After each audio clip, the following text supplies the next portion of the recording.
Новое место для театра – берег озера Кабан на пересечении Назарбаева и Хади-Такташа. Сегодня это зеленая зона, свободная от застройки. Здание должно гармонично вписаться в природный ландшафт.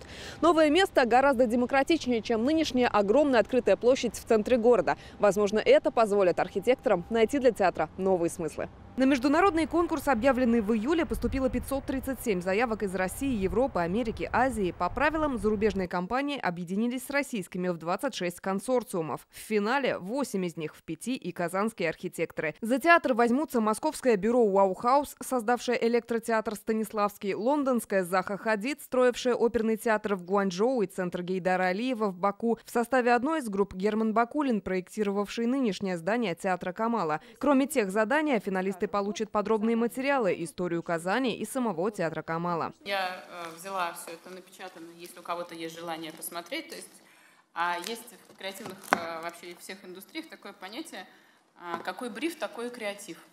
Значит, если заказчик не знает, что он хочет, творец будет, как понимает, так и предлагать. Вот, мы очень подробно рассказали им, что мы хотим от них. И дали им очень много материалов, собрали специально, сейчас расскажу, которые помогут им погрузиться в контекст. Здание должно быть удобным не только для зрителей, но и для коллектива. Репетиционные залы, просторные гримерки, многофункциональная сцена. Встречались с каждым начальником нашего цеха, и с актерами в том числе. И все, что они предлагали, что они хотели, даже то, что они фантазировали, все вошло в функциональное задание. Мое было пожелание, оно было принято. Я очень хочу, чтобы у нас был восточный зал. Это круглый, такой интересный зал с открытым, куполом, с звездным небом. Судьба старого здания зависит от концепции нового. В числе предложений и молодежный театр, и музей театра.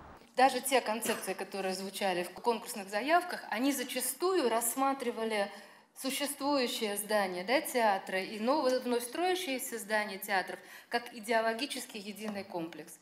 И поэтому мне кажется, что об этом нужно говорить уже после того, как мы поймем, кто у нас будет победителем, чью концепцию выберем.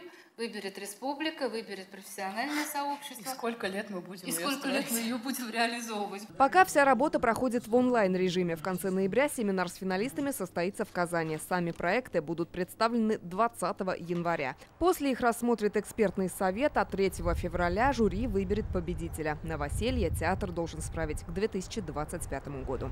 Лина Знатульна, Вадим Илларионов, ТНВ, Казань. Закажи рекламу на ТНВ. Телефон в Казани 5 705 100.